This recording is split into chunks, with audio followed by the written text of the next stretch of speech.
B.R. Patel. B.R. Patel.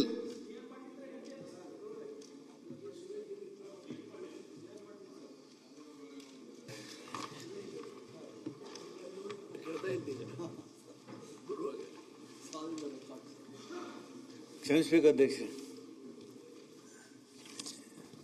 ಪ್ರಶ್ನೆ ಸಂಖ್ಯೆ 1128.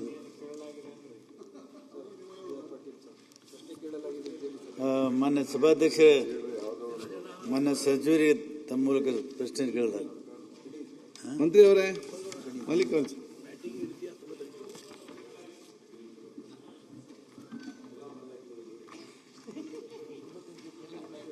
ಮಾನ್ಯ ಅಧ್ಯಕ್ಷರೇ, ಈಗ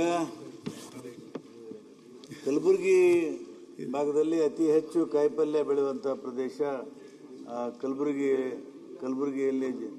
ತಾಲೂಕು, ಅಫಜಲ್ಪುರ ತಾಲೂಕು, ಆಳಂದ ತಾಲೂಕು.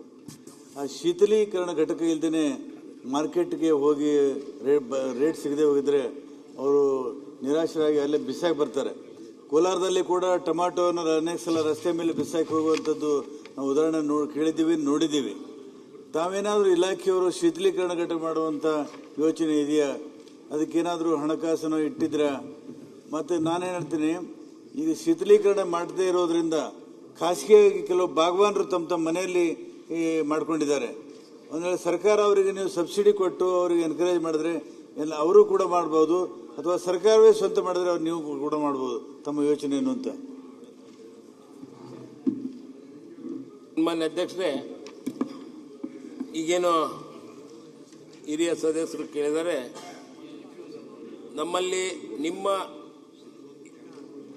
ಶೀತಲೀಕರಣ ಘಟಕಗಳು ಸಾಕಷ್ಟು ಆಗ್ತಾ ಇದಾವೆ.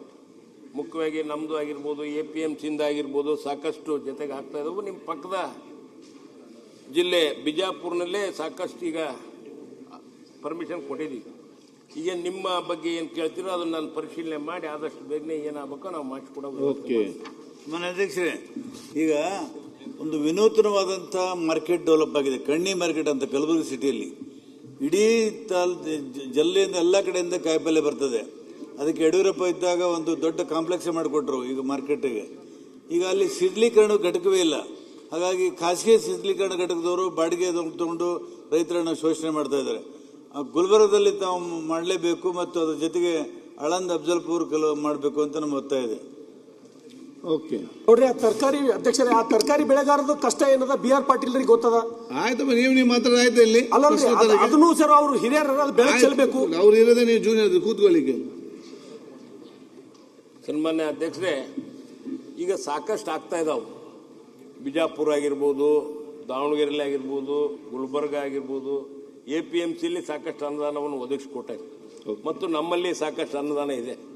ಈಗೇನು ಅದನ್ನು ನೋಡಿಬಿಟ್ಟು ನೀವೊಂದು ಪ್ರಸ್ತಾವನೆ ಕಳಿಸ್ಕೊಡ್ರಿ, ನಾನು APMC ನಾವು ಜೊತೆ ಕೂತ್ಕೊಂಡು ಮಾತಾಡಿ ಒಂದು. ಈಗ ನಾನು KC ವ್ಯಾಲಿ ಆದ್ಮೇಲೆ ಇಡೀ ಕೋಲಾರ ಜಿಲ್ಲೆ ಎಲ್ಲ ಕಡೆ ಹೋಗಿ ನೋಡಿ ಬಂದೆ.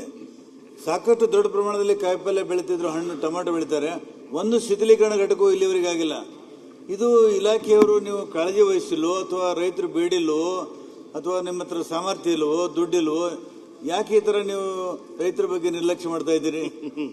ಆಯ್ತು, ಪ್ರಶ್ನೆ ಈಗ ಅಧ್ಯಕ್ಷ, ಈಗ ನಿಮ್ಮ ಪ್ರಶ್ನೆ ಅದೈತಲ್ಲ, ಇವರು ಬಹಳ ಮೊಗಮಾಗಿ ಉತ್ತರ ಕೊಟ್ಟರೆ ಅಧ್ಯಕ್ಷರು, ಬಹಳ ಮೊಗಮಾಗಿ ಉತ್ತರ ಕೊಡ್ತಾ ಇದ್ದಾರೆ. ಇದು ನಿರ್ದಿಷ್ಟವಾಗಿ ತಾವು ಹೇಳಬೇಕು ಮಂತ್ರಿ ಆಗಿ. ಈಗ B.R. ಪಾಟೀಲ್ ಪ್ರಶ್ನೆ ಏನು ಸರ್? ಶೀತಲೀಕರಣ ಘಟಕಗಳು ಆಗಬೇಕು. ಆಯ್ತು, ಅವ್ರು ಮಾಡ್ತೀವಿ ಅಂತ ಮಾತ್ರ ಇಲಾಖೆಗೆ ಹೇಳ್ತೀವಿ, APMC ಹೇಳ್ತೀವಿ.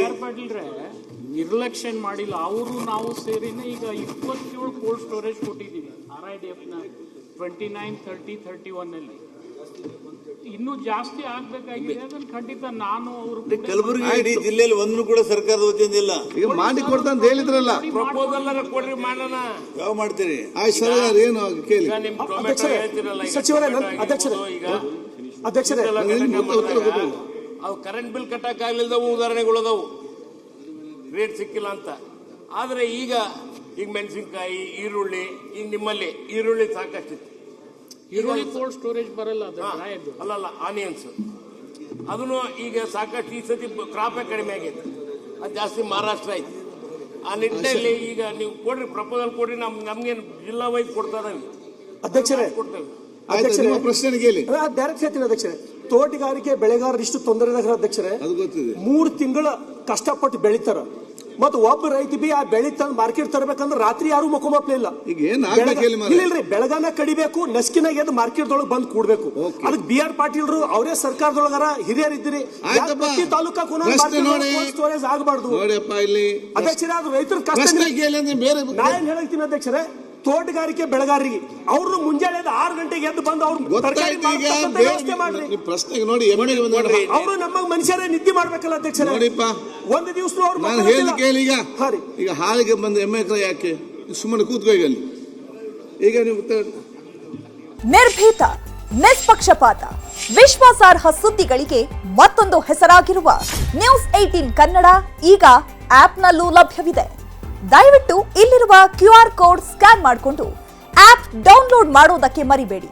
ನಿಮ್ಮ ಬೆಂಬಲ ಹೀಗೆ ಸದಾ ನಮ್ಮೊಂದಿಗಿರಲಿ. ಧನ್ಯವಾದ.